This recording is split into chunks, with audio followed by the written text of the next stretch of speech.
Teth 22 BBY. A lone acclimator enters the atmosphere. It has travelled 9,000 parsecs straight from the Battle of Cristophsis. Aboard is a Republic strike team attempting to rescue Rotta the Hutt. If they fail, the Hutts will allow the Separatists free access to their hyperspace lanes. Luckily, this is no ordinary strike team. At its helm is Jedi General Anakin Skywalker, his Padawan Ahsoka Tano, and clone Captain Rex, along with his most elite company from the 501st Legion Torrent Company. They'll be raiding an old Bomar monastery on one of the planet's many extruding pillars. Once a smuggler's den, now being used by the Separatists to bait in the Republic, to frame them into looking like they are stealing the Huttling. Torrent Company will attack in 4 LAATs with 2 ATTEs being dropped in on the carriers. They will be facing 2 battalions of B1s, B2s and Dwarf Spider Droids, 1,568 in all. Torrent Company would be facing an enemy that outnumbers them 10-1.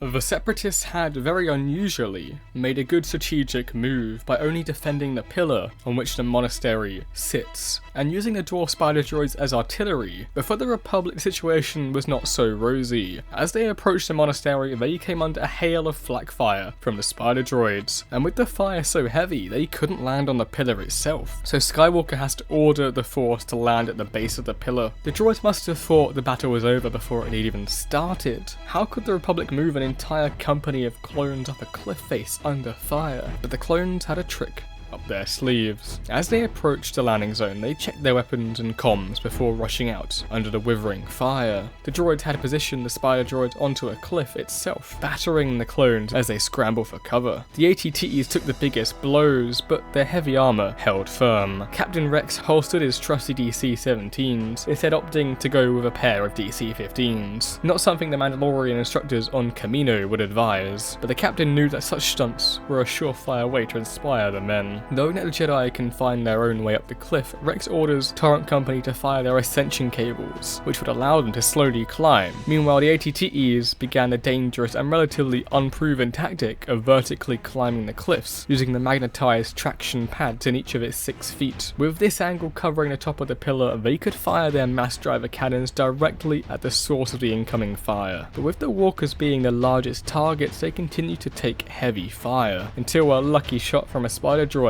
took out one of them. Despite the significant setback of losing 28 clones when the walker went down, Rex had made good ground before leading the way up the cliff, having to battle spider droids along the way. Skywalker would be the first to make it to the top, commandeering a droid stab speeder to make it. He would be immediately surrounded by droids. Despite destroying them, he was then set upon by droidicas, but just in time Ahsoka and the one remaining walker arrived, blasting them away, with Rex and the rest of the Torrent Company making it up safely.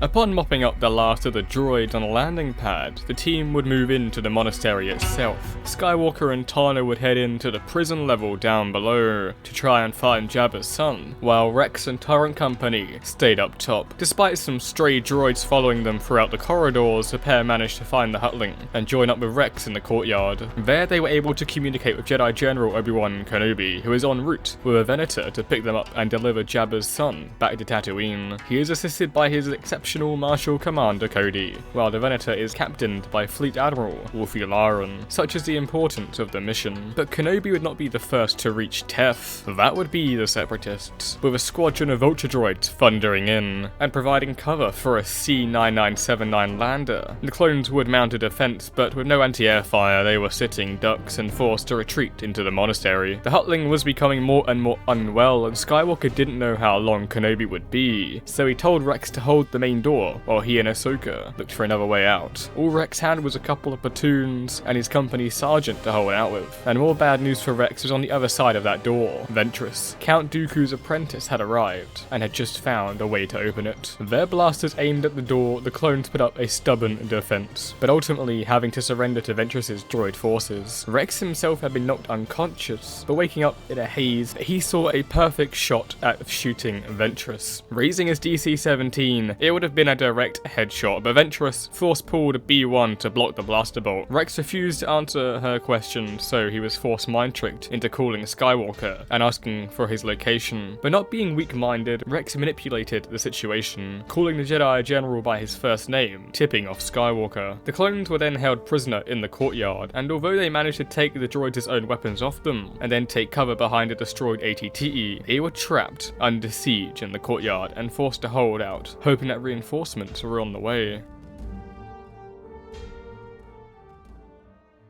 With Rex being besieged in the monastery's courtyard and Skywalker having to find an alternative way of extracting Jabba's son, the situation did not look good for the Republic, but help was right around the corner. Kenobi's Venator finally arrived in the system. He and Commander Oddball had launched a squadron of fighters to provide support while Commander Cody prepared the gunships for ground assault. The fighters arrived just in time to save Rex from certain death, beating back the incoming waves of battle droids. Kenobi would leap from his fighter to join the surviving clones on the ground, with Cody soon following suit and leaping from his gunship to reinforce Rex. It would not be a quick end to the battle, but the clone reinforcements from the 212th Attack Battalion would certainly turn the tide and allow for a Republic victory on Teth. And as for Jabba's son, he would be returned to Tatooine by Skywalker on an old beat-up spice freighter. And although the Hutts didn't join the war against the Separatists, this small win ensured they remained neutral and crucially allowed for Republic transports to move throughout Hutt space. For the 501st Torrent Company, the victory on Teth would make way for some well-deserved rest after a long campaign, starting months earlier on Cristophsis. And for their captain, it would mark another successful battle, allowing him to demonstrate the elite capabilities of his 501st Legion. But 22 BBY would not be the last time Rex would wind up